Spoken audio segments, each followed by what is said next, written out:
நம் வீட்டில் குறிப்பாக இரவு நேரங்களில் பூஜை அறையில் சந்தன வாசனை வந்தால் அது ஒரு நஷ்டமா அதிர்ஷ்டமா? சந்தன வாசனை என்பது மிகவும் புனிதமானது மற்றும் அது தெய்வீக சக்திகளை குறிக்கும். சிலர் இது மகாலட்சுமி, விஷ்ணு, முருகன், சிவபெருமான் மற்றும் நம் குல தெய்வங்கள் வீட்டில் இருப்பதற்கான அறிகுறி என்று கருதுகின்றனர். சில சமயங்களில் நம் முன்னோர்கள் நம்மை பார்த்து கொண்டிருப்பார்கள் என்பதற்கான அறிகுறியாகவும் இதை எடுத்துக்கொள்வார்கள். நல்ல காரியங்கள் நடக்கப் போகின்றன அல்லது குடும்பத்திற்கு ஒரு நல்ல செய்தி வரப்போகிறது என்பதற்கும் இது ஒரு அறிகுறி.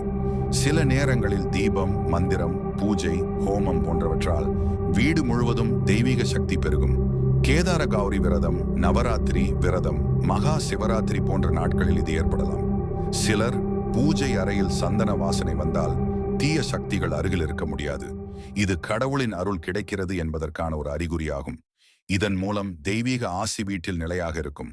கடவுளின் ஆசீர்வாதமாக ஏற்று நம் வாழ்க்கையில நல்ல விஷயங்கள் நடக்கும் என்பதில் நம்பிக்கை கொள்ளலாம்.